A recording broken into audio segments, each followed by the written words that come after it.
co-founder of the social news and entertainment website Reddit, has been found dead. He certainly was a prodigy, although he never kind of thought of himself like that. He was totally unexcited about starting businesses and making money. There's a profound sense of loss tonight in Highland Park, Aaron Swartz' hometown, as loved ones say goodbye to one of the internet's brightest lights. Open access and computer activists are mourning his loss. An astonishing intellect. You talk to people who knew him. He was killed by the government, and MIT betrayed all of its basic principles. They wanted to make an example out of him, okay? Governments have an insatiable desire to control. He was potentially facing 35 years in prison and a $1 million fine. Raising questions of prosecutorial zeal and I would say even misconduct. Have you looked into that particular matter and reached any conclusions? Growing up, I slowly had this process of realizing that all the things around me that people had told me were just the natural way things were, the way things always would be, they weren't natural at all. They were things that could be changed, and they were things that, more importantly, were wrong and should change. And once I realized that, there was really kind of no going back.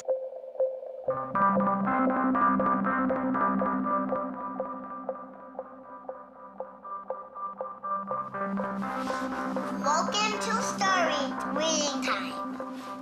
The name of the book is Paddington at the Fair. Well, he was born in Highland Park and grew up here. Aaron came from a family of 3 brothers, all extraordinarily bright. So we were all, not the best behaved children and, 3 boys running around all the time, causing trouble. Hey, no. Aaron, what? But I've come to the realization Aaron learned how to learn at a very young age. 1, 2, 3, 4, 5, 6, 7, 8, 9, 10. Knock, knock. Who's there? Aaron. Aaron who? Aaron, funny man. He knew what he wanted, and he always wanted to do it. He always accomplished what he wanted. His curiosity was endless. Here's a little picture of what's a planet sign. And each planet has a symbol. Mercury symbol, Venus symbol, Earth symbol, Mars symbol, Jupiter symbol. One day he said to Susan, "What's this free family entertainment in downtown Highland Park?" Free family entertainment downtown Highland Park. He was 3 at the time, and she said, "What are you talking about?" And he said, "Look, it says here on the refrigerator, free family entertainment in downtown Highland Park." And so she was floored and astonished that he could read. It's called My Family Seder. The Seder night is different from all other nights. I remember once we were at the University of Chicago Library. I pulled a book off the shelf that was from like 1900 and showed him and said, this is really just an extraordinary place. We all were curious children, but Aaron really liked learning and really liked teaching. And so they were going to learn the ABCs backwards. Z, Y, X, W, V, U, T. I remember he came home from his first algebra class, and he was like, "Noah, let me teach you algebra." And I'm like, "What is algebra?" And he was always like that. Now you press the click button. There, now it's got that. Now it's in pink. When he was about 2 or 3 years old, and Bob introduced him to computers, and he just took off like crazy on them. Go fast at 102 ABC. We all had computers, but Aaron really took to them, really took to the internet. Working at the computer? Mommy, why is nothing working? He started programming from a really young age. I remember the first program that I wrote with him was in BASIC, and it was a Star Wars trivia game. He sat down with me in the basement where the computer was for hours programming this game. The problem that I kept having with him is there was nothing that I wanted done. And to him, there was always something to do, always something that programming could solve. The way Aaron always saw it, is that programming is magic, right? You can accomplish these things that normal humans can't. Aaron made an ATM using like a Macintosh and like a cardboard box. One year for Halloween, I didn't know what I wanted to be, and he thought it'd be really, really cool if I dressed up like his new favorite computer, which at the time was the original iMac.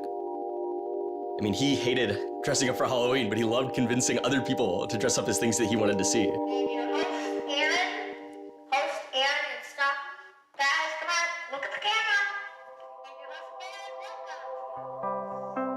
He made this website called The Info, where people can just fill in information. Like, I'm sure someone out there knows all about gold leafing. Why don't they write about that on this website? And then other people could come at a later point and read that information and edit the information if they thought it was bad. Not too dissimilar from Wikipedia, right? And this was before Wikipedia had begun, and this was developed by a 12-year-old in his room by himself, running on, this tiny server using ancient technology. And one of the teachers responds like, "This is a terrible idea. You can't just let anyone author the encyclopedia. The whole reason we have scholars is to write these books for us. How could you ever have such a terrible idea?"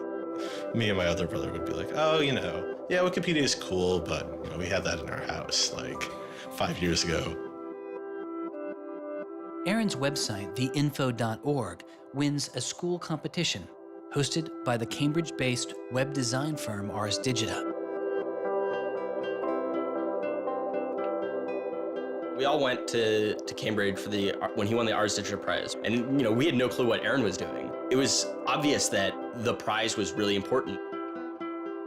Aaron soon became involved with online programming communities, then in the process of shaping a new tool for the web.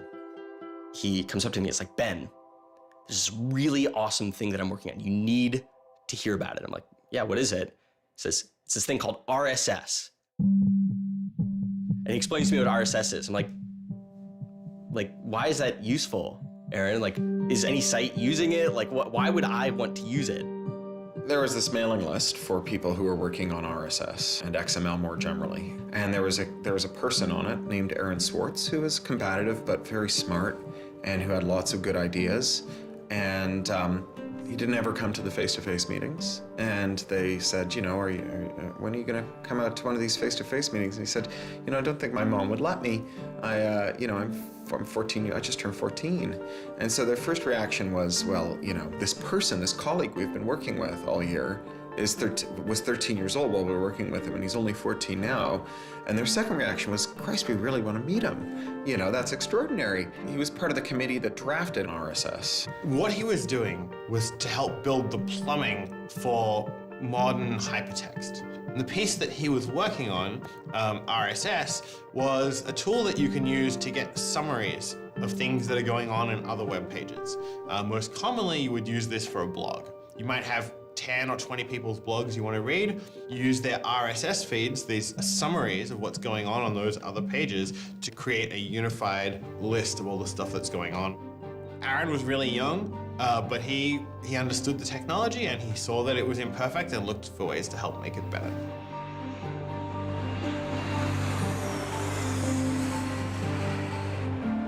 So his mom started bundling him on planes in Chicago. We'd pick him up in San Francisco. We'd introduce him to interesting people to argue with, and we'd marvel at his horrific eating habits. He only ate white food, only steamed rice and not fried rice because that wasn't sufficiently white, and white bread and so on. And you kind of marvel at this, the quality of the debate emerging from this, what appeared to be a small boy's mouth. And you think, this is a kid who's really going to go somewhere if he doesn't die of scurvy. Aaron, you're up. I think the difference is that now you can't make companies like Doc was saying. You can't have companies that just, let's sell dog food over the internet, let's sell dog food over cell phones. But there's still a lot of innovation going on. I think if you don't see the innovation, maybe your head is in the sand. He takes on this alpha nerd personality where he's sort of like, I'm smarter than you, and because I'm smarter than you, I'm better than you, and I can tell you what to do. It's an extension of him being kind of like a twerp.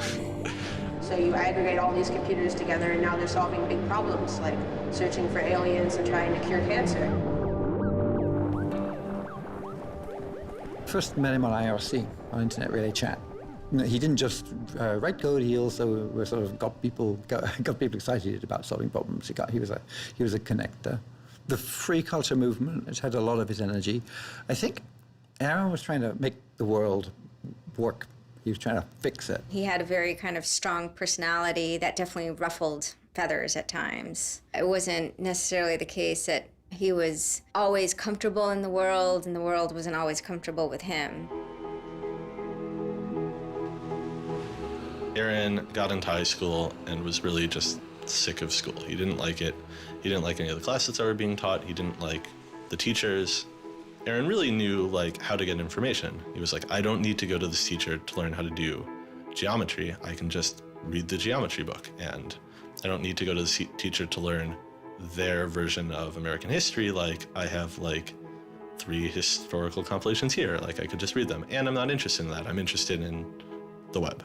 I was very frustrated with school. I thought, the teachers didn't know what they were talking about, and they were very domineering and controlling, and the homework was kind of a sham, and it was just all the way to pin students together and force them to do busy work. And, I started reading books about the history of education and how this educational system was developed, and, alternatives to it in ways that people could actually learn things as opposed to just regurgitating facts their teachers told them. And that kind of led me down this path of questioning things. Once I questioned the school I was in, I questioned the society that built the school, I questioned the businesses that the schools were training people for, and I questioned the government that, set up this whole structure. One of the things he was most passionate about was copyright, especially in those early days. Copyright has always been something of a burden on the publishing industry and on readers, but it wasn't an excessive burden. It was a reasonable institution to have in place to make sure that people got paid. What Aaron's generation experienced was the collision between this antique copyright system and this amazing new thing we were trying to build, the internet and the web. These things collided, and what we got was chaos. He then met Harvard law professor Lawrence Lessig, who was then challenging copyright law in the Supreme Court. A young Aaron Swartz flew to Washington to listen to the Supreme Court hearings. I am Aaron Swartz, and I'm here to listen to see the Eldred argument. Why did you fly out here from Chicago and come all this way to see the Eldred argument? That's a more difficult question. See the Eldred. Because I don't know. It's very exciting to see the Supreme Court, especially such a prestigious case as this one.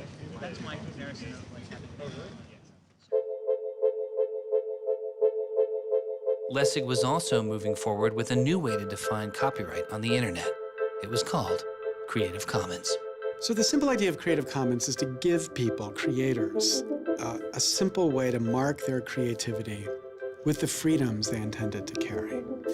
So if copyright is all about all rights reserved, then this is a kind of some rights reserved model. It's I want a simple way to say to you, here's what you can do with my work, even if there are other things which you need to get my permission before you could do. And Aaron's role was the computer part. How do you architect the licenses so they would be simple and understandable and expressed in a way that machines could process it? And people are like, why do you have this, 15-year-old kid writing the specifications for the Creative Commons? Don't you think that's a huge mistake? And Larry's like, the biggest mistake we would have is not listening to this kid. He's not even tall enough to get over the podium, and it wasn't these movable podiums, so it was this embarrassing thing where once he put his screen up, nobody could see his face. When you come to our website here, and you go to choose license, it gives you this list of options, it explains what it means, and you fill out 3 simple questions. Do you want to require attribution? Do you want to allow commercial uses of your work? Do you want to allow modifications of your work? I was floored, just completely flabbergasted that these adults regarded him as an adult. And Aaron stood up there in front of a whole audience full of people and just started talking about the platform that he'd created for Creative Commons. And they were all listening to him. I was sitting at the back thinking, he's just a kid. Why are they listening to him? But they did. Well, I don't think I comprehended it fully. Though critics have said it does little to ensure artists get paid for their work, the success of Creative Commons has been enormous. Currently on the website Flickr alone, over 200 million people use some form of Creative Commons license. He contributed through his technical abilities, and yet it was not simply a technical matter to him. Aaron often wrote candidly in his personal blog. I think deeply about things, and I want others to do likewise. I work for ideas and learn from people. I don't like excluding people. I'm a perfectionist, but I won't let that get in the way of publication. Except for education and entertainment, I'm not going to waste my time on things that won't have an impact. I try to be friends with everyone, but I hate it when you don't take me seriously. I don't hold grudges. It's not productive, but I learn from my experience. I want to make the world a better place.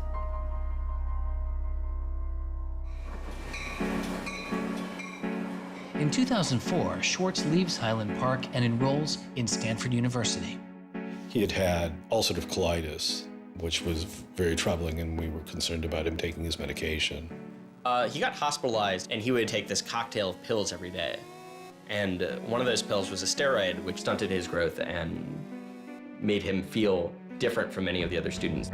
Aaron, I think, shows up at Stanford ready to do scholarship and finds himself in effectively a babysitting program for overachieving high schoolers who, in 4 years, are meant to become, captains of industry and one percenters. And I think it just made him bananas. In 2005, after only 1 year of college, Swartz was offered a spot at the new startup incubation firm called Y Combinator, led by Paul Graham. And he's like, hey, I have this idea for a website. And Paul Graham likes him enough and says, yeah, sure. So Aaron drops out of school, moves to this apartment. So this used to be Aaron's apartment when he moved here. I have vague memories of my father telling me how difficult it was to get a lease because Aaron had no credit and he dropped out of college. Aaron lived in what's now the living room, and some of the posters are left over from when Aaron lived here. And then the library. There are more books, but a lot of them are Aaron's. Aaron's Y Combinator site was called Infogami, a tool to build websites. But Infogami struggles to find users, and Swartz eventually merges his company with another Y Combinator project in need of help. It was a project headed by Steve Huffman and Alexis Ohanian, called Reddit. There we were, starting from almost nothing. No users, no money, no code, and growing day by day into a hugely popular website. And it showed no signs of letting up. First we had 1,000 users, then 10,000, then 20,000, and on and on. It was just incredible. Reddit becomes huge, and it's a real sort of geeky corner of the internet. There's a lot of humor, there's a lot of art, and there's just people who flock to the site and make that site the main site they go to every morning to get their news.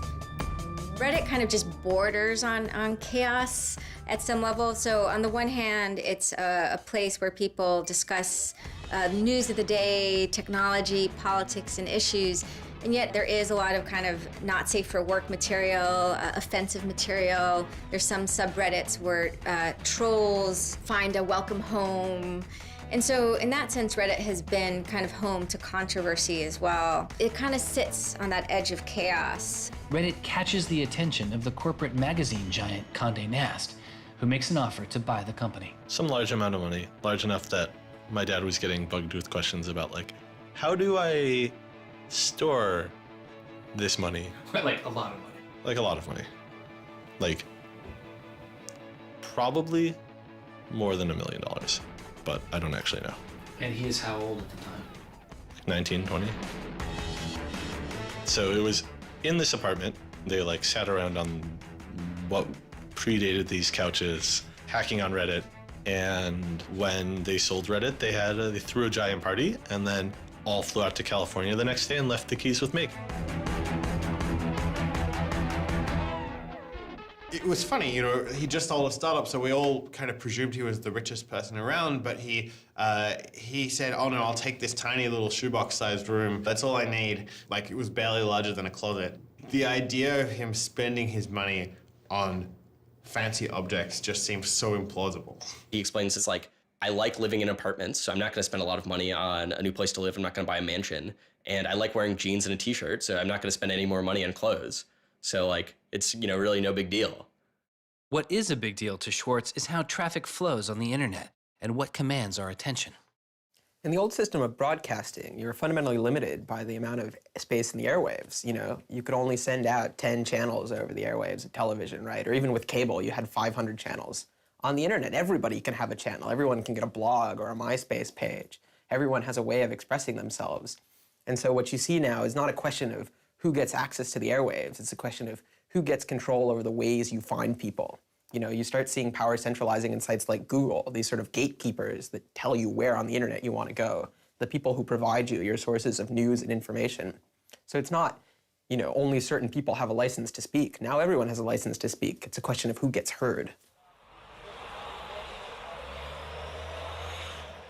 After he started working in San Francisco at Condé Nast, he comes into the office and they want to give him a computer with all this crap installed on it and say that he can't install any new things on his computer, which to a developer is outrageous, right? From the first day, he was complaining about all this stuff.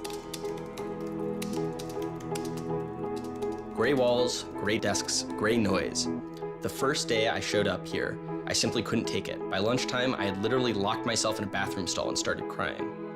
I can't imagine staying sane with someone buzzing in my ear all day, let alone getting any actual work done. Nobody else seems to get work done here either. Everybody's always coming into our room to hang out and chat or invite us to play the new video game system that Wired is testing. He really had different aspirations that were politically oriented.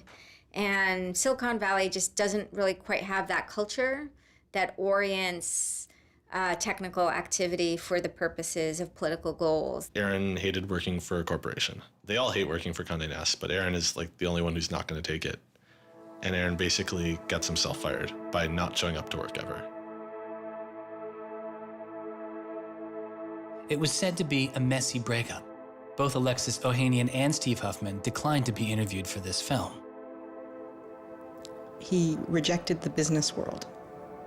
One of the really important things to remember about that choice when Aaron decided to kind of leave startup culture is that he was also leaving behind the things that had made him, you know, famous and well-loved, and, you know, he was at risk of letting down fans. He got to where he was supposed to be going and had the self-awareness and the orneriness to realize that he had climbed the mountain of shit to pluck the single rose and discovered that he'd lost his sense of smell. And rather than sit there and insist that it wasn't as bad as it seemed, and he did get the rose in any event, he climbed back down again, which is pretty cool. The way Aaron always saw it is that programming is magic, right? You can accomplish these things that normal humans can't by being able to program. So if you had magical powers, would you use them for good or to make you mountains of cash? Swartz was inspired by one of the visionaries he had met as a child, the man who had invented the World Wide Web, Tim Berners-Lee. In the 1990s, Berners-Lee was arguably sitting on one of the most lucrative inventions of the 20th century. But instead of profiting from the invention of the World Wide Web, he gave it away for free. It is the only reason the World Wide Web exists today.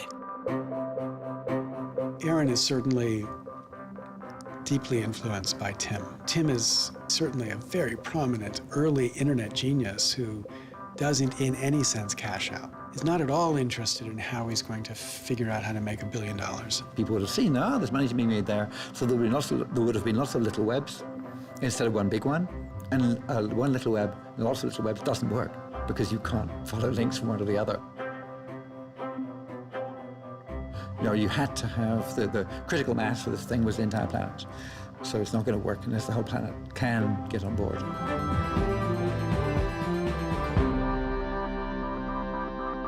I mean, I feel very strongly that it's not enough to just live in the world as it is, to just kind of take what you're given and, follow the things that adults told you to do and that, your parents told you to do and that society tells you to do. I think you should always be questioning. I take this very scientific attitude that everything you've learned is just provisional, that, you know, it's always open to recantation or refutation or questioning. And I think the same applies to society. Once I realized that there were real serious problems, fundamental problems that I could do something to address, I didn't see a way to forget that. I didn't see a way not to. We just started spending a lot of time just kind of as friends. We would just talk for hours into the night. I definitely should have understood that he was flirting with me. I think to some degree I was like, this is a terrible idea and impossible, and therefore I will pretend it is not happening. As my marriage was breaking down and I was really stuck without anywhere to go, we became roommates and brought my daughter over. We moved in and furnished the house, and it was really peaceful. Like, my life had not been peaceful for a while, and really neither had his.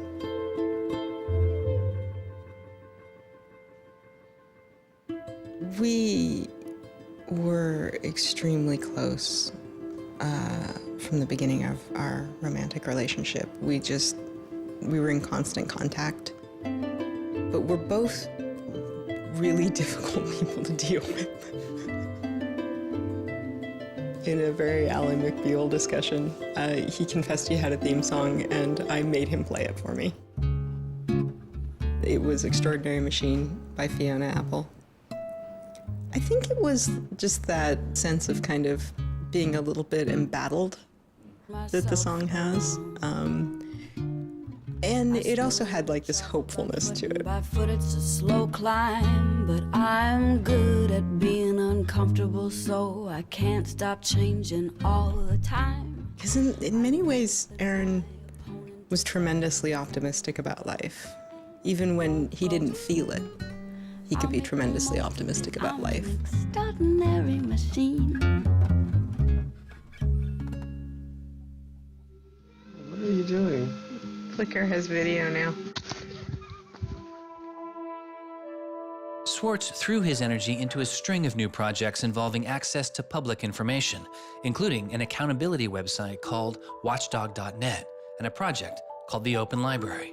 So the Open Library Project is a website that you can visit at openlibrary.org. And the idea is to be a huge wiki, an editable website with one page per book. So for every book ever published, we want to have a web page about it that combines all the information from publishers, from booksellers, from libraries, from readers onto one site, and then gives you links where you can buy it, you can borrow it, or you can browse it. I love libraries. You know, I'm the kind of person who goes to a new city and immediately seeks out the library. So that's the dream of Open Library, is building this website where both you can leap from book to book, from person to author, from subject to idea, go through this vast tree of knowledge that's been embedded and lost in big physical libraries that's hard to find, that's not very well accessible online, is really important because books are a cultural legacy. You know, books are the place people go to write things down, and to have all that swallowed up by one corporation is kind of scary. How can you bring public access to the public domain? It may sound obvious that you'd have public access to the public domain, but in fact, it's not true.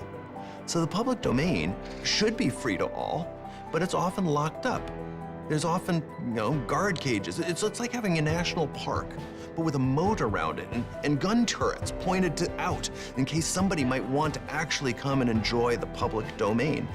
One of the things Aaron was particularly interested in was bringing public access to the public domain. This is one of the things that got him into so much trouble. I had been trying to get access to federal court records in the United States. What I discovered was a puzzling system called PACER, which stands for Public Access to Court Electronic Records. I started Googling, and that's when I ran across Carl Malamud. Access to legal materials in the United States is a $10 billion per year business. PACER is just this incredible abomination of government service. It's 10 cents a page. It's this most brain-dead code you've ever seen. You can't search it. You can't bookmark anything. You got to have a credit card.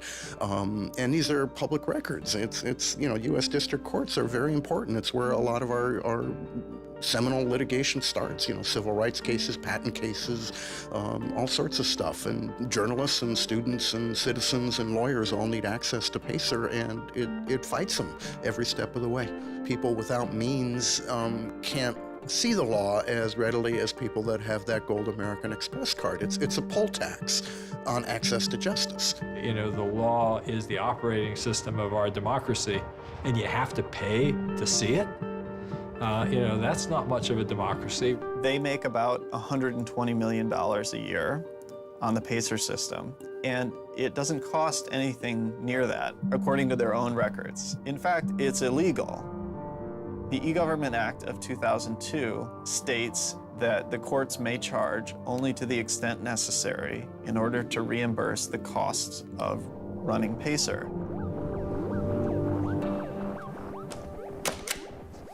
As the founder of public.resource.org, Malamud wanted to protest the PACER charges.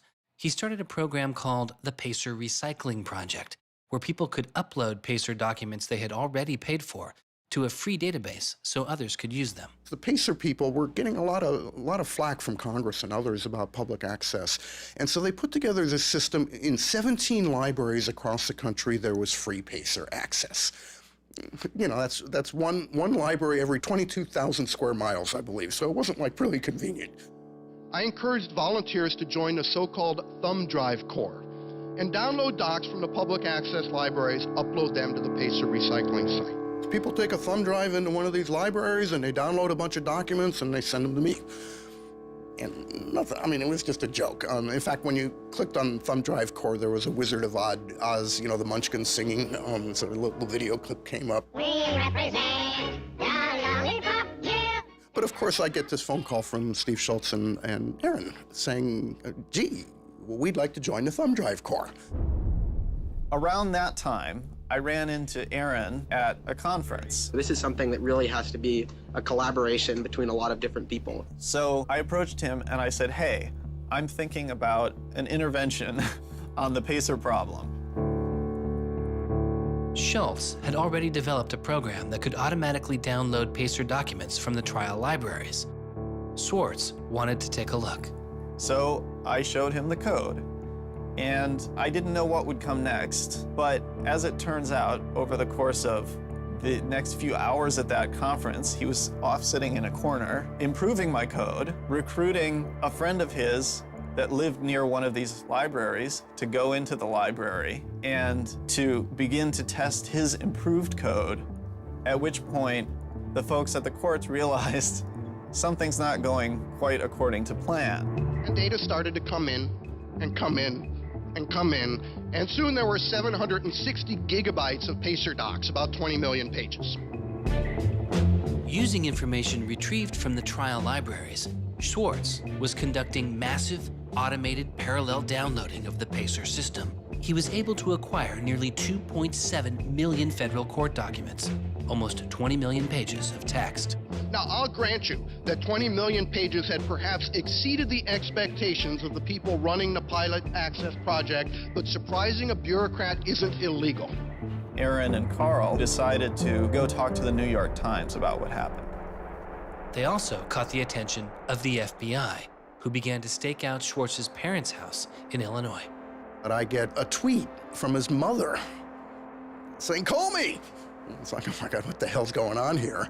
And so I finally got a hold of Aaron, and Aaron's mother was like, oh my God, FBI, FBI, FBI. An FBI agent drives down our home's driveway trying to see if Aaron is in his room.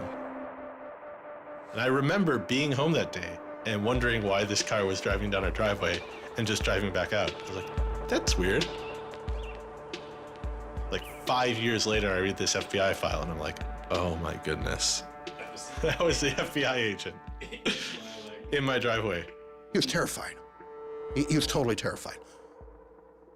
He was way more terrified after the FBI actually called him up on the phone and tried to sucker him into coming down to a coffee shop without a lawyer. He said he went home and laid down on the bed and was shaking. The downloading also uncovered massive privacy violations in the court documents. Ultimately, the courts were forced to change their policies as a result. And the FBI closed their investigation without bringing charges. To this day, I find it remarkable that anybody, even at the most remote podunk field office of the FBI, thought that a fitting use for taxpayer dollars was investigating people for criminal theft on the grounds that they had made the law public. How can you call yourself a lawman and think that there can possibly be anything wrong in this whole world with making the law public? Aaron was willing to put himself at risk for the causes that he believed in. Bothered by wealth disparity, Swartz moves beyond technology and into a broader range of political causes. I went into Congress and I invited him to come and hang out and intern for us for a while so that he could learn, the political process. He was sort of learning about a new community, a new set of skills, and kind of learning to hack politics. It seems ridiculous that miners should have to hammer away until their whole bodies are dripping with sweat, faced with the knowledge that if they dare to stop, they won't be able to put food on the table that night, while I get to make larger and larger amounts of money each day just by sitting and watching TV. But apparently the world is ridiculous. So I co-founded a group called the Progressive Change Campaign Committee, and what we try and do is we try and organize people over the internet who care about progressive politics and moving the country in a more progressive direction to kind of come together, join our email list, join our campaigns, and help get progressive candidates elected all across the country. The group is responsible for igniting the grassroots effort behind the campaign to elect Elizabeth Warren to the Senate. He might have thought it was a dumb system, but he came in and he said, I need to learn this system because it can be manipulated like any social system. But his passion for knowledge in libraries didn't take a back seat. Aaron began to take a closer look at institutions that publish academic journal articles. By virtue of being students at a major U.S. university, I assume that you have access to a wide variety of scholarly journals. Pretty much every major university in the United States pays these sort of licensing fees to organizations like JSTOR and Thomson and ISI to get access to scholarly journals that the rest of the world can't read. These scholarly journals and articles are essentially the entire wealth of human knowledge online, and many have been paid for with taxpayer money or with government grants. But to read them, you often have to pay again, handing over steep fees to publishers like Reed Elsevier. These licensing fees are so substantial that people who are studying in India instead of studying in the United States don't have this kind of access. They're locked out from all of these journals. They're locked out from our entire scientific legacy. I mean, a lot of these journal articles, they go back to the Enlightenment. Every time someone has written down a scientific paper, it's been scanned and digitized and put in these collections. That is a legacy that has been brought to us by the history of people doing interesting work, the history of scientists.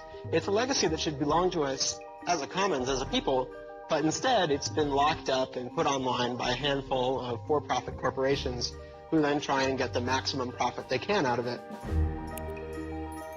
So a researcher paid by the university or the people publishes a paper, and in the very, very last step of that process, after all the work is done, after all the original research is done, the thinking, the lab work, the analysis, after everything is done at that last stage, then the researcher has to hand over his or her copyright to this multi-billion-dollar company. And it's sick. It's an entire economy built on volunteer labor. And then the publishers sit at the very top and scrape off the cream. Talk about a scam. One publisher in Britain made a profit of $3 billion last year. I mean, what a racket. JSTOR is just a very, very small player in that story, but for some reason, JSTOR is the player that Aaron decided to confront. He'd gone to some conference around open access and open publishing, and I don't know who the person from JSTOR was, but I think at some point Aaron asked the question, like, how much would it cost to open up JSTOR in perpetuity? And they gave some, I think it was $200 million, something that Aaron thought was totally ridiculous. Working on a fellowship at Harvard, he knew users on MIT's famously open and fast network Nextdoor had authorized access to the riches of JSTOR. Swartz saw an opportunity. You have a key to those gates. And with a little bit of shell script magic, you can get those journal articles. On September 24th, 2010, Swartz registered a newly purchased Acer laptop on the MIT network under the name Gary Host. The client name was registered as Ghost Laptop. He doesn't hack JSTOR in the traditional sense of hacking. The JSTOR database was organized, so it was completely trivial to figure out how you could download all the articles in JSTOR because it was basically numbered. It was basically, / number article 444,024, then 25, then 26. He wrote a Python script called keepgrabbing.py, which was like keep grabbing one article after another. The next day, Ghost Laptop begins grabbing articles, but soon the computer's IP address is blocked. For Swartz, it's barely a bump in the road. He quickly reassigns his computer's IP address and keeps downloading. Well, JSTOR and MIT take a number of steps to try to interfere with this when they notice that this is happening. And when the more modest steps don't work, then at a certain stage, JSTOR just cuts off MIT from having access to the JSTOR database. So there's this kind of cat and mouse game around getting access to the JSTOR database. Aaron ultimately, obviously, is the cat because he has more technical capability than the JSTOR database people do in defending them. And eventually, there was an unlocked supply closet in the basement of one of the buildings. And he went, instead of going through Wi-Fi, he went down there and he just plugged his computer directly into the network and just left it there with an external hard drive downloading these articles to the computer. Unknown to Swartz, his laptop and hard drive had been found by authorities. They didn't stop the downloads. Instead, they installed a surveillance camera. They found the computer in this room in the basement of an MIT building. They could have unplugged it. They could have waited for the guy to come back and said, dude, what are you doing? Cut it out. Who are you? And they could have done all that kind of stuff, but they didn't. What they wanted to do was film it to gather evidence to make a case. That's the only reason you film something like that.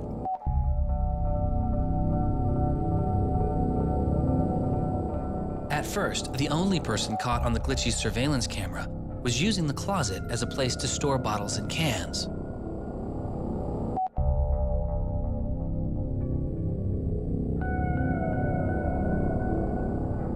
But days later, it caught Swartz.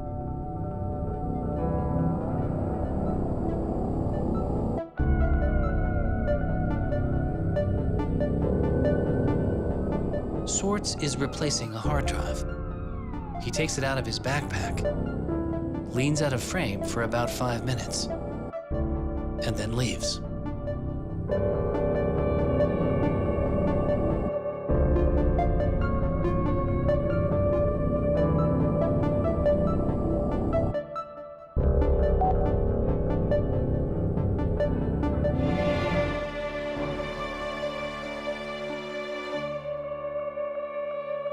And then they organized a stakeout where as he was biking home from MIT, these cops came out from either side of the road or something like that and started going after him. He describes that he was pressed down and assaulted by the police. He tells me that it's unclear that they were police that were after him. He thought that someone was trying to attack him. He does tell me they beat him up. I was just devastated. The notion of any kind of criminal prosecution of anyone in our family or anything was so foreign and incomprehensible, I didn't know what to do. Well, they execute search warrants at Aaron's house, his apartment in Cambridge, and his office at Harvard. 2 days before the arrest, the investigation had gone beyond JSTOR and the local Cambridge police. It had been taken over by the United States Secret Service. The Secret Service began investigating computer and credit card fraud in 1984, but 6 weeks after the attack on 9/11, their role expanded. President Bush used the Patriot Act to establish a network of what they called electronic crimes task forces. The bill before me takes account of the new realities and dangers posed by modern terrorists. According to the Secret Service, they are primarily engaged in activity with economic impact, organized criminal groups, or use of schemes involving new technology. The Secret Service turned Swartz's case over to the Boston U.S. Attorney's Office. There was a guy in the U.S. Attorney's Office who had the title head of the Computer Crimes Division or Task Force. I don't know what else he had going, but you're certainly not much of a computer crimes prosecutor without a computer crime to prosecute. So he jumped on it, kept it for himself, didn't assign it to someone else within the office or the unit, and that's Steve Hyman. Prosecutor Stephen Hyman has been largely out of public view since the arrest of Aaron Swartz, but he can be seen here in an episode of the television show American Greed, filmed around the time of Aaron's arrest. He is describing his previous case against the notorious hacker Alberto Gonzalez, a case that garnered Hyman enormous press attention and accolades. Gonzalez masterminded the theft of over 100 million credit card and ATM numbers, the largest such fraud in history. Here, Hyman, describing Gonzalez, gives his view on the hacker mindset. These guys are driven by a lot of the same things that we're driven by. They have an ego, they like challenge, and of course they like money and everything you can get from money. One of the suspects implicated in the Gonzalez case was a young hacker named Jonathan James. Believing Gonzalez's crimes would be pinned on him, James committed suicide during the investigation. In an early press release describing the government's position in the case of Aaron Swartz, Hyman's boss, U.S. Attorney for the District of Massachusetts Carmen Ortiz, said this: "Stealing is stealing, whether you use a computer command or a crowbar, and whether you take documents, data, or dollars." It's not true. It's obviously not true. I'm not saying it's harmless, and I'm not saying that we shouldn't criminalize stealing of information, but you've got to be much more subtle in trying to figure out exactly which kinds of harms are harmful here. So the thing about a crowbar is every time I break into a place with a crowbar, I do damage. There's no doubt about it. But when Aaron writes a script that says download, download, download 100 times in a second, there's no obvious damage to anybody. If he does that for the purpose of gathering an archive to do academic research on it, there is never any damage to anybody. He wasn't stealing, he wasn't selling what he got or giving it away. He was making a point, as far as I could tell. The arrest took its toll on Swartz. He just wouldn't talk about it. And he's like very stressed. If you thought like the FBI was like going to come to your doorstep any day, anytime you went down the hall, even to do your laundry, and they would break into your apartment because you left the door unlocked, like, I'd be pretty stressed. And it was clear. And so Aaron was always sort of like in like a dour mood.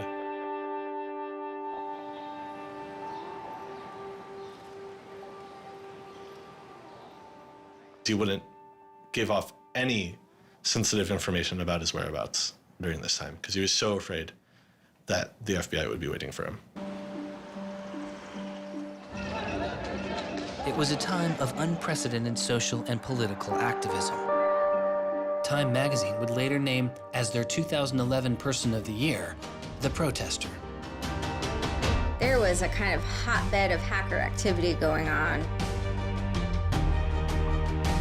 WikiLeaks had released a trove of diplomatic cables.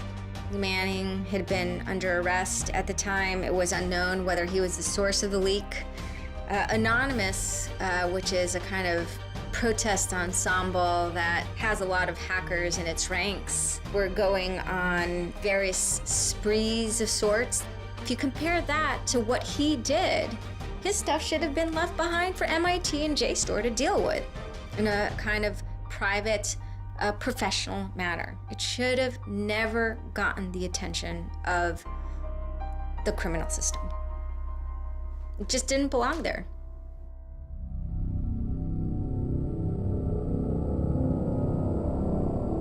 Before he was indicted, Swartz was offered a plea deal that involved 3 months in prison, time in a halfway house, and a year of home detention, all without the use of a computer. It was on the condition that Swartz plead guilty to a felony. Here we are. We have no discovery, no evidence whatsoever about what the government's case is, and we have to make this immense decision where the lawyer is pushing you to do this, the government is giving you a non-negotiable demand, and you're told that your likelihood of prevailing is small, so whether you're guilty or not, you're better off taking the deal. Boston has its own computer crimes division with lots of lawyers, probably more lawyers than they need. So, you can imagine all sorts of cases where it'd be really hard to prosecute because you've got some criminals in Russia or you've got some people inside of a corporation are going to have $500 lawyers or $700 an hour lawyers sitting down against you.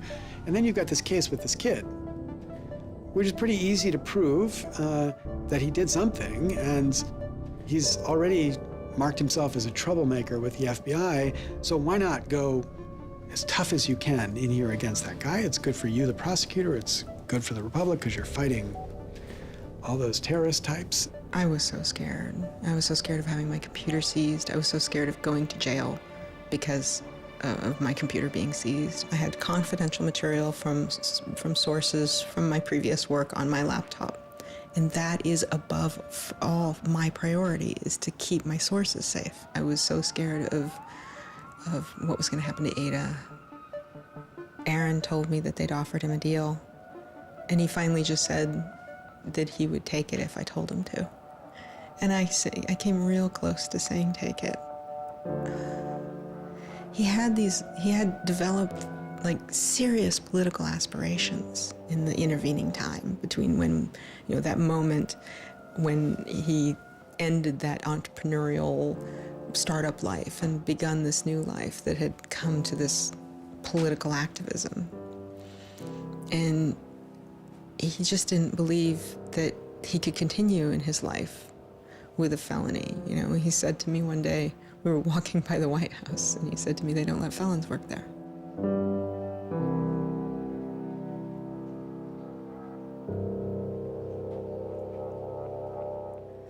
And he really wanted that to be his life. He hadn't killed anybody. He hadn't hurt anybody. He hadn't stolen money. He hadn't done anything that seemed felony worthy, right?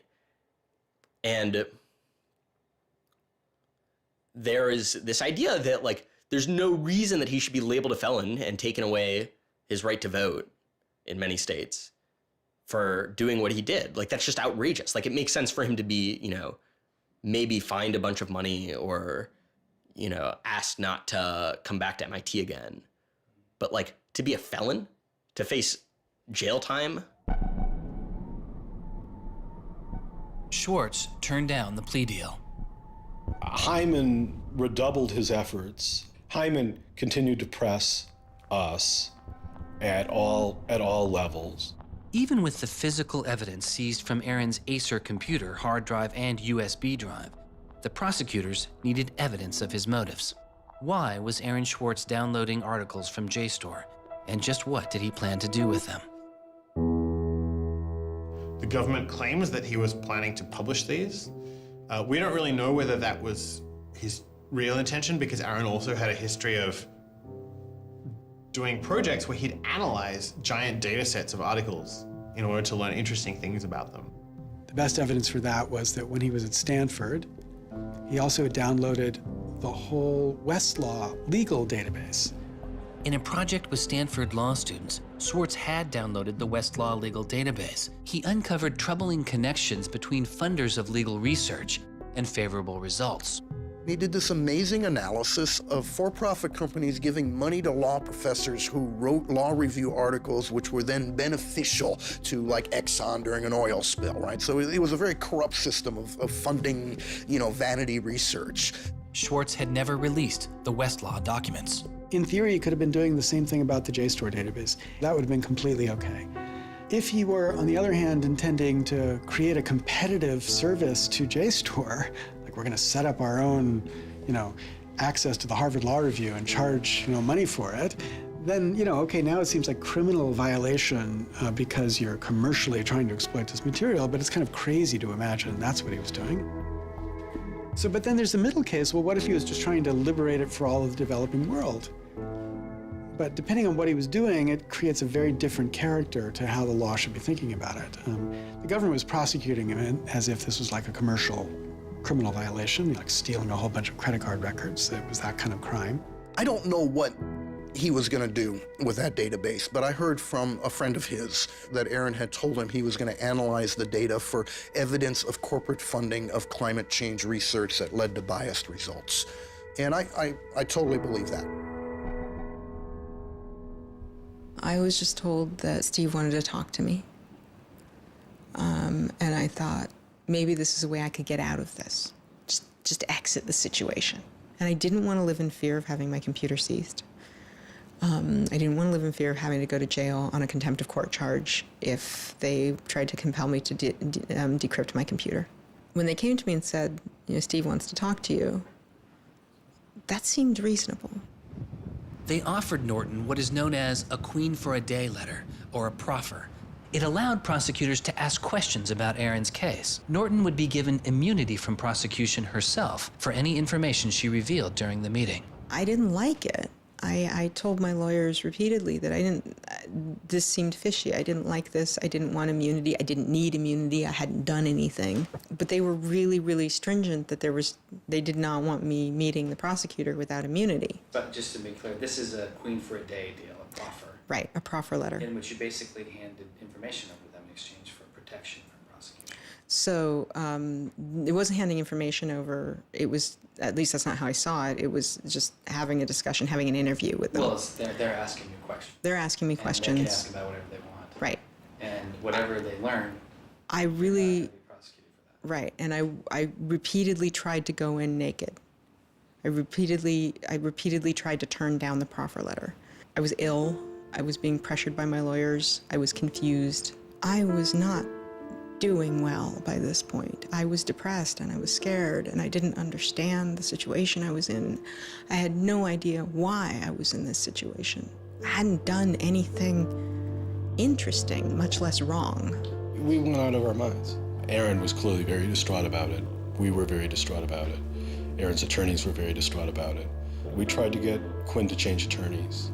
I was very unused to being in a room with large men, well-armed, that are continually telling me I'm lying and that I must have done something. I told them that this thing that they were prosecuting wasn't a crime.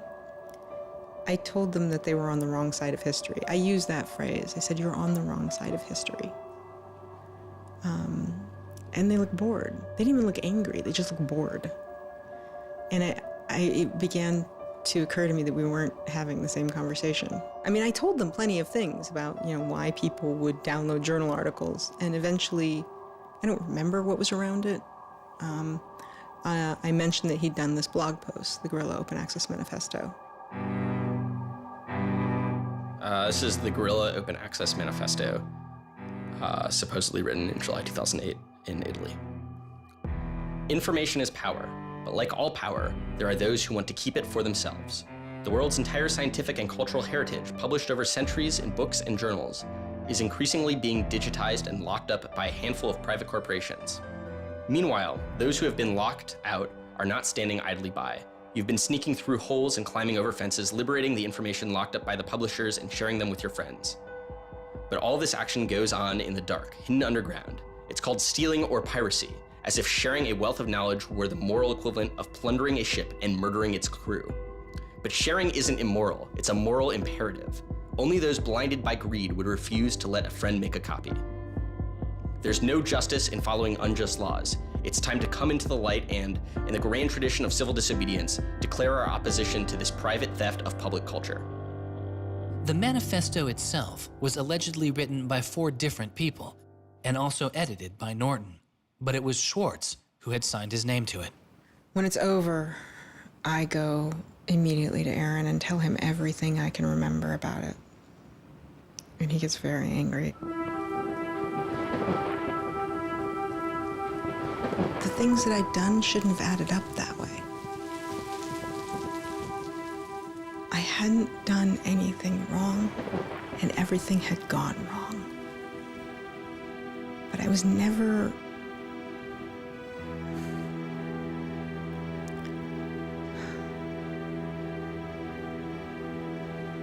I'm still angry. I'm still angry that you can try your best with these people to do the right thing, and they will turn everything against you, and they will hurt you with anything they can. And in that moment, I regret that I said what I did.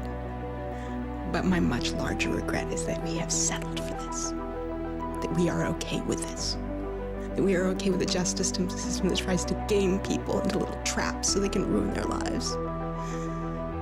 So yeah, I wish I hadn't said that, but I am much, much angrier that this is where I am. That this is what we as a people think is okay. They used every method that I think they could think of to get her to provide information which would be unhelpful to Aaron and helpful to the prosecution of Aaron. Right. But you know, I don't think she had information that was helpful to the government. Months go by as Swartz's friends and family await a looming indictment. In the meantime, Swartz was becoming a go-to expert on a series of internet issues. To you then, do you think that the internet is something that should be considered a human right and something that the government cannot take away from you? Yes, definitely. I mean, this notion that national security is an excuse to shut down the internet, that's exactly what we heard in Egypt and Syria and all these other countries. And so, yeah, it's true. Sites like WikiLeaks are going to be putting up some embarrassing material about what the U.S. government does, and people are going to be organizing to protest about it and try and change their government. You know, and that's a good thing. That's what all these First Amendment rights of free expression, of freedom of association are all about. And so the notion that we should try and shut those down, I think, just goes against very basic American principles. The principle, I think, is one that our founding fathers would have understood. If the internet had been around back then, instead of putting post offices in the Constitution, they would have put ISPs. Well, it's definitely interesting to see how... Swartz meets activist Taryn Steinbrickner Kaufman, and the two begin to date. We need a massive global public outcry. If there's no massive global public outcry, it won't create any change. You know, 4 people in this city should cause a massive global public outcry. You know, we need a petition signer. Without telling her specifics, he warned her he was involved in something he called simply the bad thing. And I had sort of crazy theories, like that he was having an affair with Elizabeth Warren or something. I speculated both Hillary Clinton and Elizabeth Warren, actually, but... So sometime in probably late July, Aaron called me, and I happened to pick up, and he said, you know, the bad thing might be in the news tomorrow. Do you want me to tell you, or do you want to read about it in the news? And I said, well, I want you to tell me.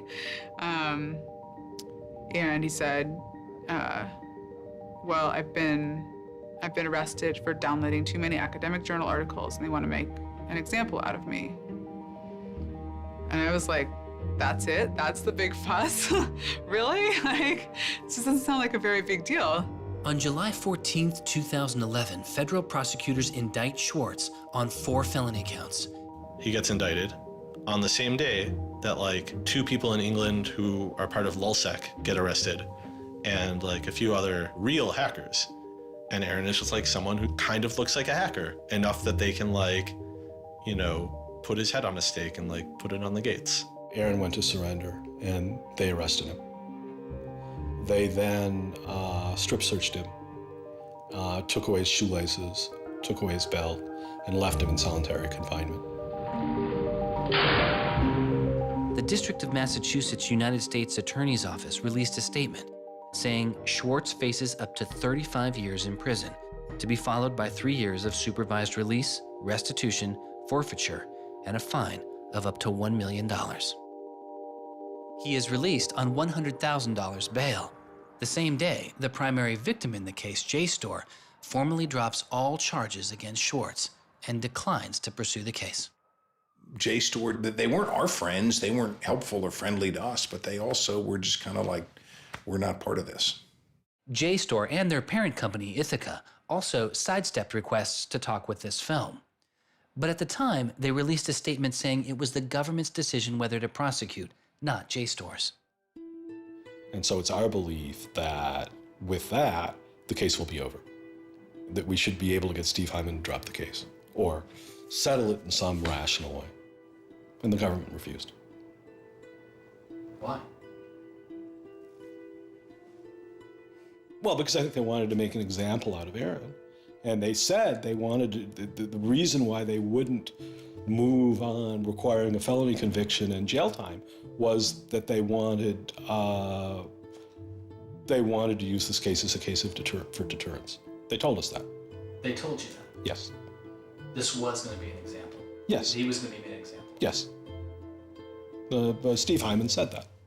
Deterring who? Like, there's other people out there running around logging onto JSTOR and downloading the articles to make a political statement? I mean, who are they deterring? It would be easier to understand the Obama administration's posture of supposedly being for deterrence if this was an administration that, for instance, prosecuted arguably the biggest economic crime that this country has seen in the last 100 years, the crimes that were committed that led to the financial crisis on Wall Street. When you start deploying the non-controversial idea of deterrence only selectively, you stop making a dispassionate analysis of lawbreaking, and you started deciding to deploy law enforcement resources specifically on the basis of political ideology. And that's not just undemocratic, it's supposed to be un-American. Prosecutor Stephen Hyman later reportedly told MIT's outside counsel that the straw that broke the camel's back was a press release sent out by an organization Swartz founded called Demand Progress. According to the MIT account, Hyman reacted to the short statement of support, calling it a wild internet campaign and a foolish move that moved the case from a human one-on-one level to an institutional level.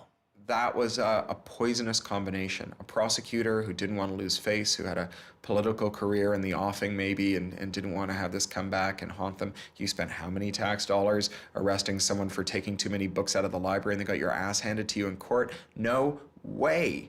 I then moved to try to put pressure on MIT in various ways to get them to go to the government and request the government to stop the prosecution. What is MIT's reaction to that? There doesn't seem to be any reaction from MIT at that point.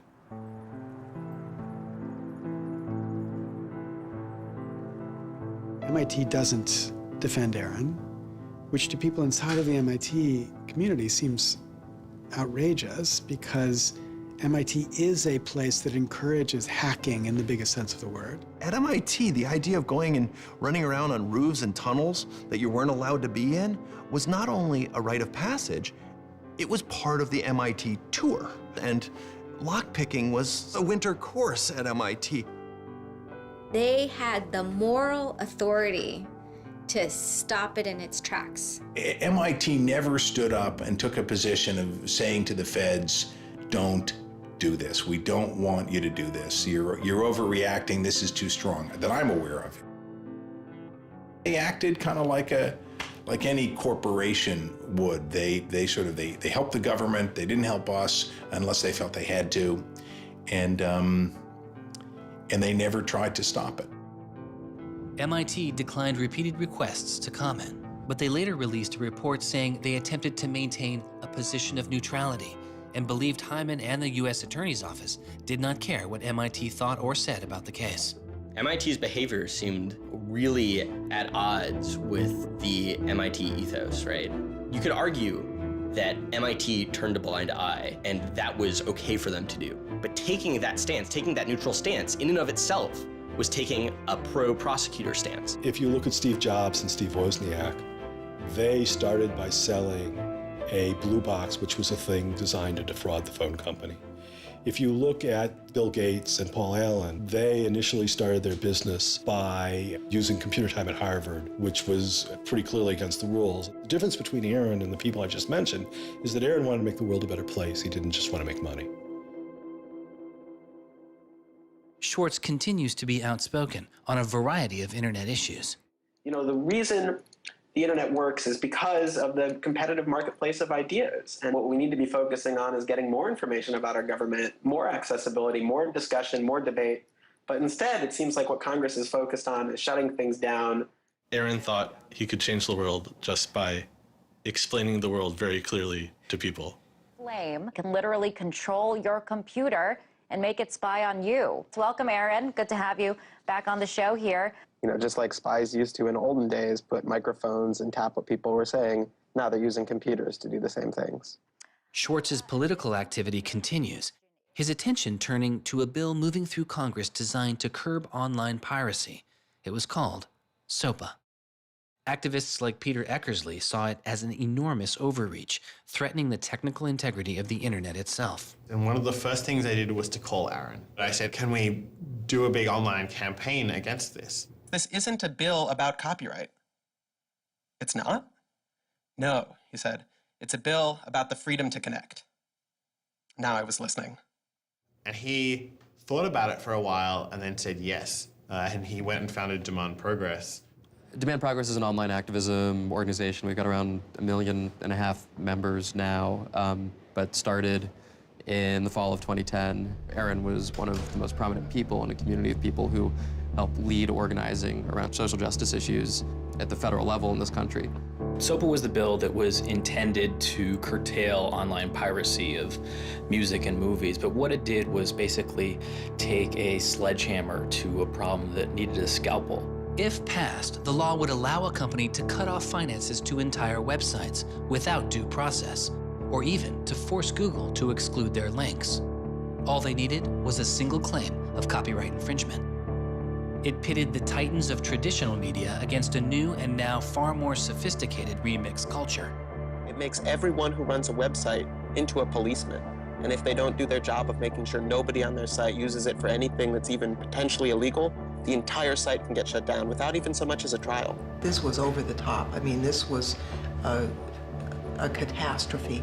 This bill poses a serious threat to speech and civil liberties for all who use the internet. There were only a handful of us who said, look, we're not for piracy either, but it makes no sense to destroy the architecture of the internet, the domain name system, and so much that makes it free and open in the name of fighting piracy. And Aaron got that right away. The freedoms guaranteed in our Constitution, the freedoms our country had been built on, would be suddenly deleted. New technology, instead of bringing us greater freedom, would have snuffed out fundamental rights we'd always taken for granted. And I realized that day, talking to Peter, that I couldn't let that happen. When SOPA was introduced in October 2011, it was considered inevitable. Our strategy when it first came out was to hopefully slow the bill down, maybe weaken it a little bit, but even we didn't think that we would be able to stop this bill. Having worked in Washington, what you learn is that typically in Washington, the legislative fights are fights between different sets of corporate moneyed interests. They're all duking it out to pass legislation. And the fights that are the closest are when you have one set of corporate interests against another set of corporate interests, and they're financially equally matched in terms of campaign contributions and lobbying. Those are the closest ones. The ones that aren't even fights, typically, are ones where all the money is on one side, all the corporations are on one side, and it's just millions of people on the other side. I haven't seen anything like PIPA and SOPA in all my time in public service. There were more than 40 United States senators on that bill as co-sponsors. So there were already a long, long way to getting the 60 votes to have it clear all the procedural hoops. Even I began to doubt myself. It was a rough period. Swartz and Demand Progress were able to marshal enormous support, using traditional outreach combined with commonly used voice over IP to make it very easy for people to call Congress. I've never met anybody else who was able to operate at his level, both on the technological side and on the campaign strategy side. Millions of people contacted Congress and signed anti-SOPA petitions. Congress was caught off guard. There was just something about watching those clueless members of Congress debate the bill, watching them insist they could regulate the internet and a bunch of nerds couldn't possibly stop them. I am not a nerd. I'm just not enough of a nerd. Maybe we ought to ask some nerds what this thing really does. Let's have a hearing, bring in the nerds. Really? Nerds? You know, I think actually the word you're looking for is experts. To enlighten you so your laws don't backfire, break the internet. We use the term geek, but we're allowed to use that because we are geeks. The fact that it got as far as it did without them talking to any technical experts reflects the fact that there is a problem in this town. I'm looking for somebody to come before this body and testify in a hearing and say, this is why they're wrong. There used to be an office that provided science and technology advice, and members could go to them and say, help me understand XYZ. And Gingrich killed it. He said it was a waste of money. Ever since then, Congress has plunged into the dark ages. I don't think anybody really thought that SOPA could be beaten, including Aaron. I think it was worth trying, but it didn't seem winnable. And I remember maybe a few months later, I remember him just turning to me and being like, I think we might win this. And I was like, that would be amazing. Calls to Congress continue. When the domain hosting site GoDaddy becomes a supporter of the bill, tens of thousands of users transferred their domain names in protest. Within a week, a humbled GoDaddy reverses their position on SOPA. When the Congress people that supported the record and movie industries realized that there was this backlash, they kind of scaled the bill back a little bit. You could see the curve happening. You could see that our arguments were starting to resonate. It was like Aaron had been striking a match and it was being blown out. Striking another one was being blown out. And finally he'd managed to catch enough kindling that the flame actually caught, and then it turned into this roaring blaze. On January 16th, 2012, the White House issued a statement saying they didn't support the bill. And then this happened. I'm a big believer that we should be dealing with issues of piracy, and we should deal with them in a serious way. But this bill is not the right bill. When Jimmy Wales put his support towards blacking out Wikipedia, the #5 most popular website in the world. This is a website that's on several % of all of the clicks on anywhere on the internet. Wikipedia went black, Reddit went black, Craigslist went black, phone lines on Capitol Hill flat out melted. Members of Congress started rushing to issue statements retracting their support for the bill that they were promoting just a couple days ago. Within 24 hours, the number of opponents of SOPA in Congress went from this to this. To see congressmen and senators slowly flip sides throughout the day of the blackout was pretty unbelievable. There was like a 100 representative swing. And that was when, as hard as it was for me to believe, after all this, we had won. The thing that everyone said was impossible, that some of the biggest companies in the world had written off as kind of a pipe dream, had happened. We did it. We won. This is a historic week in internet politics, maybe American politics. The thing that we heard from people in Washington, D.C., from staffers on Capitol Hill was they received more emails and more phone calls on SOPA blackout day than they'd ever received about anything. I think that was an extremely exciting moment. This was the moment when the internet had grown up politically. It was exhilarating because it's hard to believe it actually happened. It's hard to believe a bill with so much financial power behind it didn't simply sail through the Congress. And not only did it not sail through, it didn't pass at all. It's easy sometimes to feel like you're powerless, like when you come out in the streets and you march and you yell and nobody hears you. But I'm here to tell you today, you are powerful. So yeah, maybe sometimes you feel like you're not being listened to, but I'm here to tell you that you are. You are being listened to. You are making a difference. You can stop this bill if you don't stop fighting. Stop PIPA. Stop SOPA. Some of the biggest internet companies, to put it frankly, would benefit from a world in which their little competitors could get censored. We can't let that happen.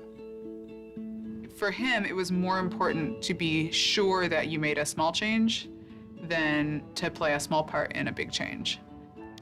But SOPA was like playing a major part in a major change.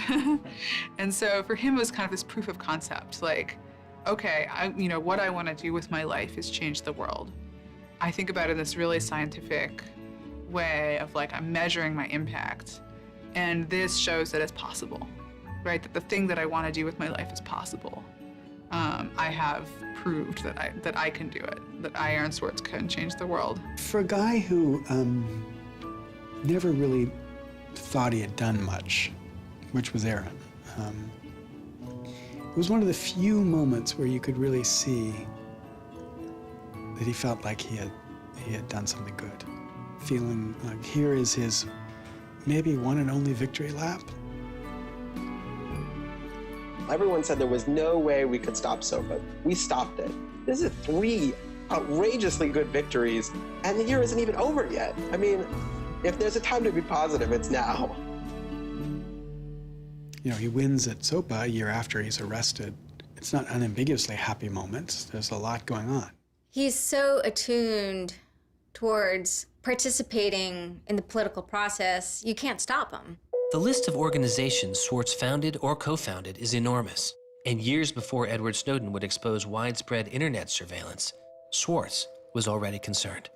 It is shocking to think that the accountability is so lax that they don't even have sort of basic statistics about how big the spying program is. And if the answer is, oh, we're spying on so many people we can't possibly even count them, then that's an awful lot of people, right? It would be one thing if they said, look, you know, we know the number of telephones we're spying on, we don't know exactly how many real people that corresponds to, but they just came back and said, we can't give you a number at all.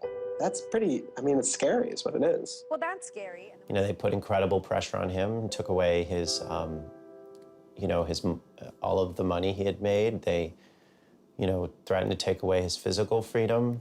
Why'd they do it, you know? I mean, well, why are they going after whistleblowers, you know? Why are they going after people who tell the, you know, who tell the truth about all sorts of things? I mean, from the banks to the, you know, to war, to just sort of government transparency. So secrecy serves those who are already in power. And we are living in an era of secrecy that coincides with an era where the government is doing also a lot of things that are probably illegal and unconstitutional. So those two things are not coincidences. It's very clear that this technology has been developed not for small countries overseas, but right here for use in the United States by the U.S. government. The problem with the spying program is it's this sort of long, slow expansion, you know, going back to the Nixon administration, right? Obviously, it became big after 9/11 under George W. Bush, and Obama has continued to expand it, and the problems have slowly grown worse and worse. But there's never been this moment you can point to, say, okay, we need to galvanize opposition today because today is when it matters. Instead, it's mattered for. The prosecution, in my estimation, of Aaron Swartz was about sending a particular laser-like message to a group of people that the Obama administration sees as politically threatening. And that is essentially the hacker, the information, and the democracy activist community. And the message that the Obama administration wanted to send to that particular community was, in my estimation, we know you have the ability to make trouble for the establishment. And so we are going to try to make an example out of Aaron Swartz to scare as many of you as possible into not making that trouble. And the government said, oh, the legal opinions we're using to legalize the spying program are also classified. So we can't even tell you which laws we're using to spy on you. You know, every time they can say, oh, this is another instance of cyber war, the cyber criminals are attacking us again, we're all in danger, we're all under threat. They use those as excuses to push through more and more dangerous laws. And so just to follow that up, like personally, how do you feel the fight is going, I guess? It's up to you. I know, but we gotta like, you know. You know, there's sort of these two polarizing perspectives, right? Everything is great. The internet has created all this freedom and liberty and everything's gonna be fantastic. Or everything is terrible. The internet has created all these tools for cracking down and spying and, you know, controlling what we say. And I think both are true, right? The internet has done both. And both are kind of amazing and astonishing. And which one will win out in the long run is up to us. It doesn't make sense to say, oh, one is doing better than the other. You know, they're both true. And it's up to us which ones we emphasize and which ones we take advantage of, because they're both there and they're both always going to be there.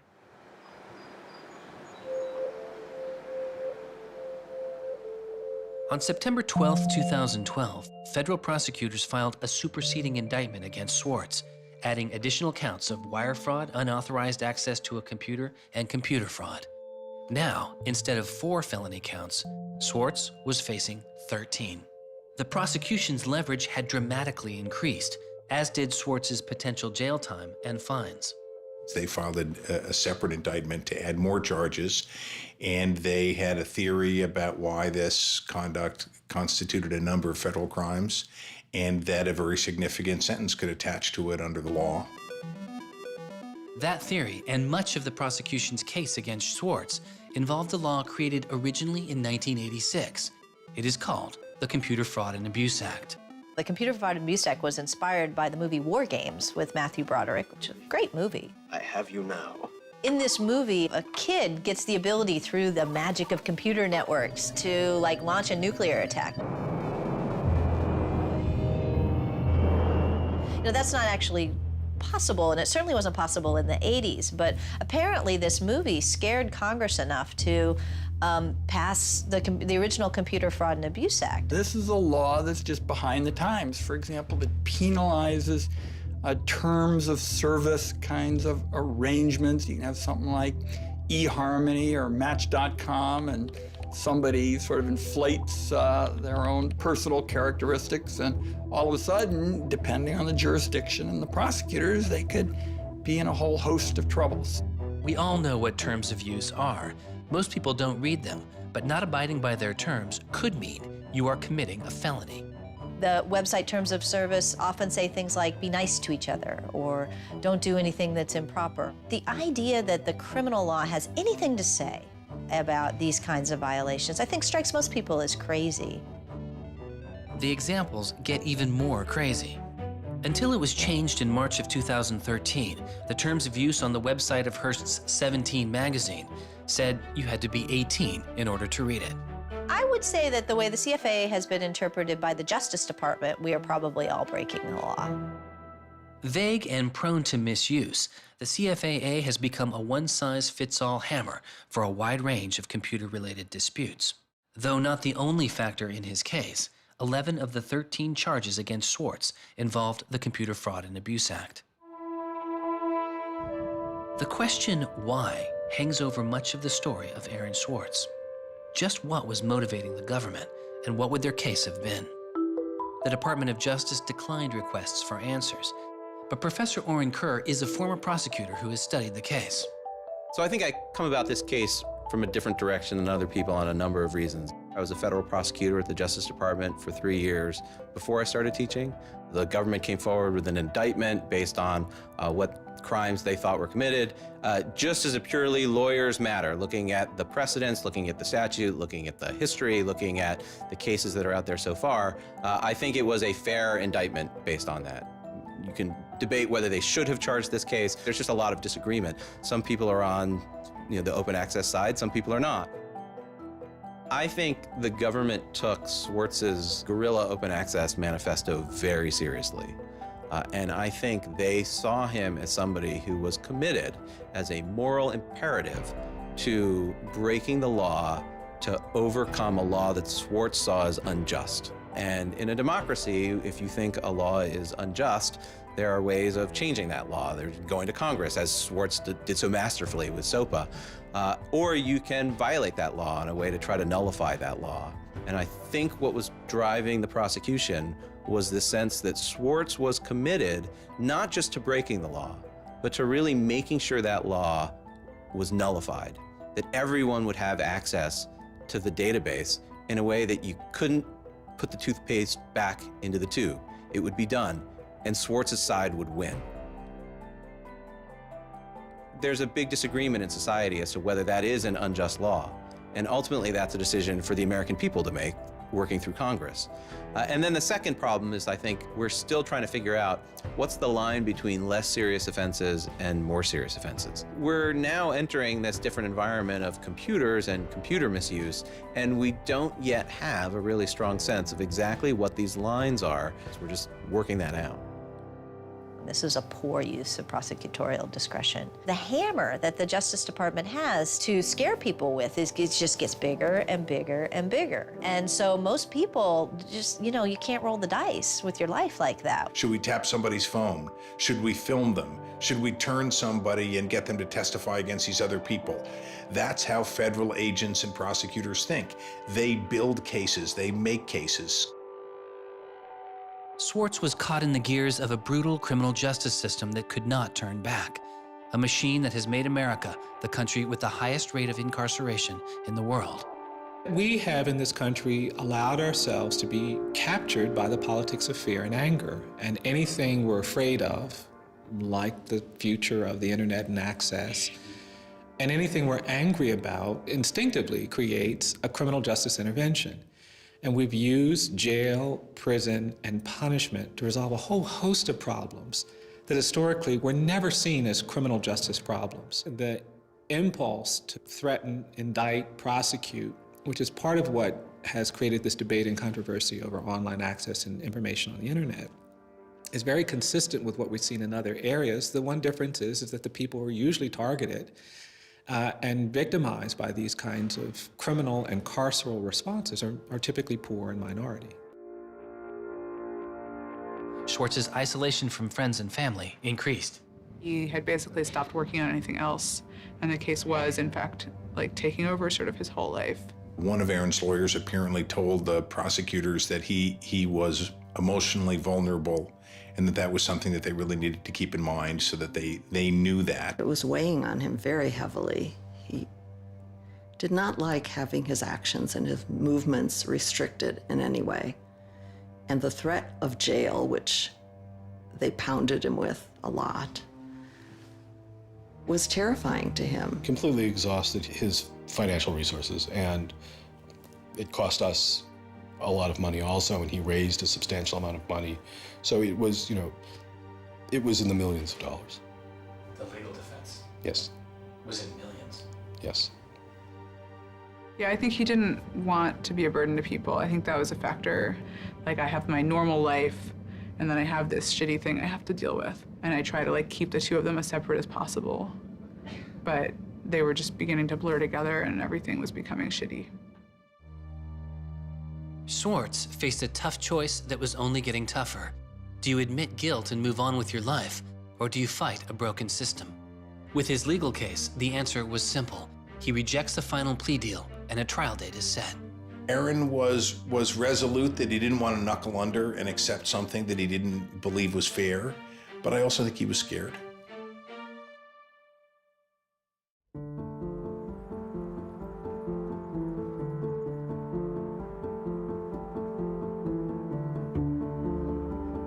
I don't think they would have convicted Aaron. I think we would have walked him out of that courthouse, and I would have given him a big hug, and we would have walked across that little river in Boston and gone and had a couple of beers. I really thought that we were right. I thought that we were going to win the case. I thought that we could win the case. He didn't talk about it very much, but you could see the enormous pain that he was going through.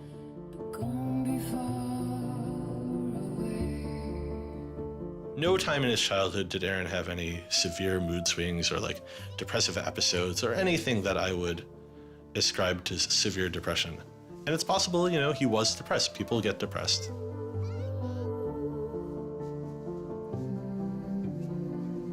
Very early in our relationship, 3 or 4 weeks in or something, I remember him saying to me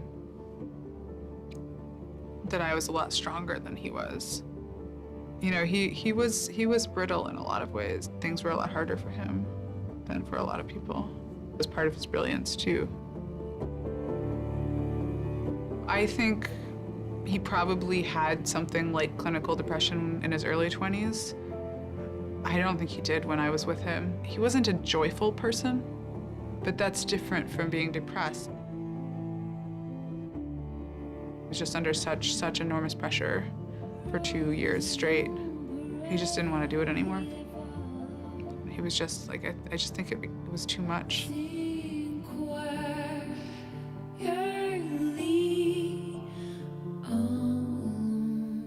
I got a phone call late at night. I could tell something was wrong, and then I called and I realized what had happened. A co-founder of the social news and entertainment website Reddit has been found dead. Police say 26-year-old Aaron Swartz killed himself yesterday in his Brooklyn apartment. I just thought, we've lost one of the most creative minds of our generation. It was like the whole world fell apart in that moment.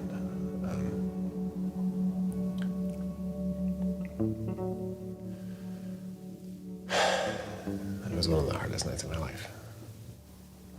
So I kept screaming, I can't hear you. What did you say? I can't hear you. I can't. That's it.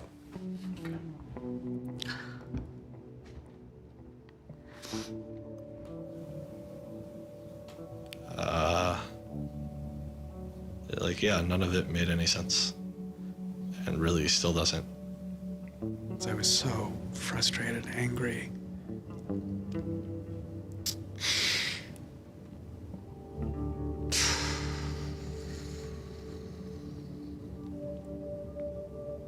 I tried to explain it to my kids. My 3-year-old told me that the doctors would fix him.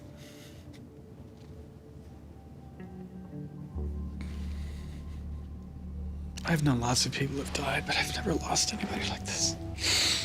Because everybody feels, and I do too, there's so much we could have more to do. Like, I just didn't know he was there. I didn't know this was what he was suffering, and he was part of me. And I just wanted it to not be real. And then I just looked at his Wikipedia page and I saw the end date.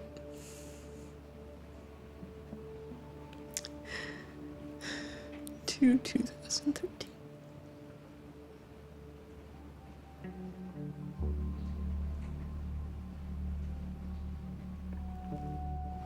Aaron is dead. Wanderers in this crazy world, we have lost a mentor, a wise elder. Hackers for right, we're one down. We've lost one of our own. Nurturers, carers, listeners, feeders, parents, all, we have lost a child. Let us all weep.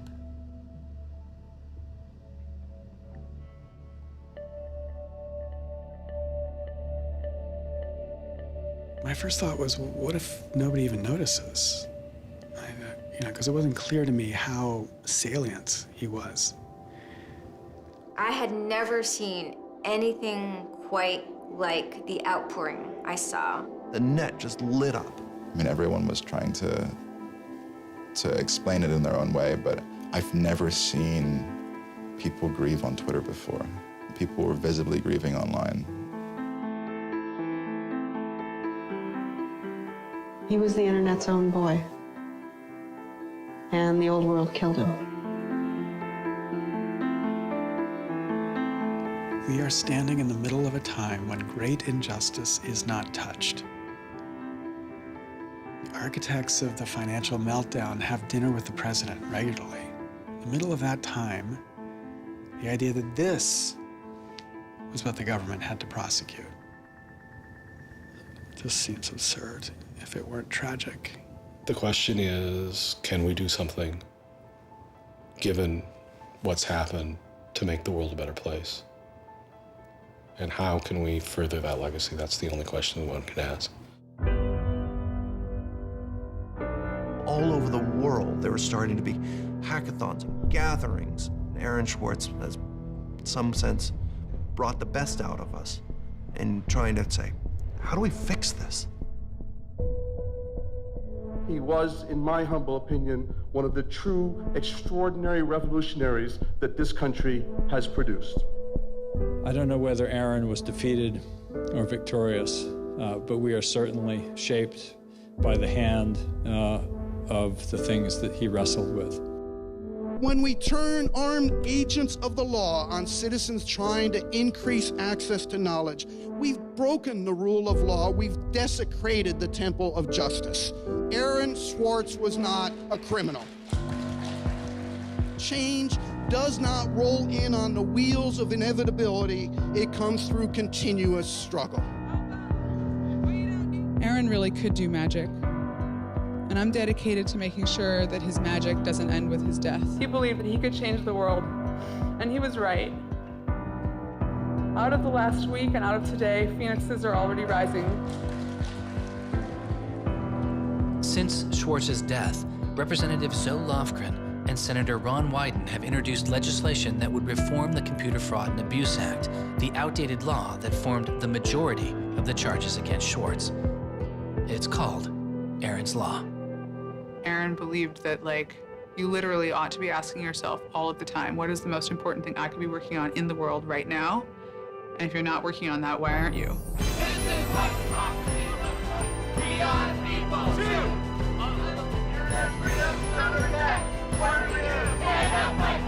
Internet freedom is under attack. What do we do? Hey, hey, go home. Our Northeast has got to go. Hey, hey. I wish we could change the past, but we cannot. but we can change the future, and we must. We must do so for Aaron. We must do so for ourselves. We must do so to make our world a better place, a more humane place, a place where justice works and access to knowledge becomes a human right. So there was a kid back in February from Baltimore, 14 years old, who had access to JSTOR. And he'd been spelunking through JSTOR after reading something. And he figured out a way to do early tests for pancreatic cancer. And pancreatic cancer kills the shit out of you because we detect it way too late. By the time we detect it, it's already too late to do anything about it. He sent emails off to the entire oncology department at Johns Hopkins, you know, hundreds of them. And every 14-year-old kid, yeah. And most of them ignored it, right? But one of them sent him an email back and said, this is not an entirely stupid idea. Why don't you come on over? And this kid worked evenings and weekends with this researcher. And in February, I heard him on the news, just a couple of weeks after Aaron died, when Aaron was in the news a lot.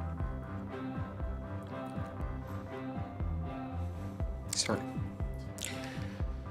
And he said the reason he was on the news is because they'd done it. They were shipping an early test for pancreatic cancer that was going to save lives. And he said, this is why what Aaron did was so important. Because you never know, right? This truth of the universe is not only something that policymakers use to figure out, you know, what the speed limit should be. It's where the thing that's going to keep, you know, your kid from dying of pancreatic cancer comes from. And without access, the person who might come up with the thing that's got your number on it may never find that answer.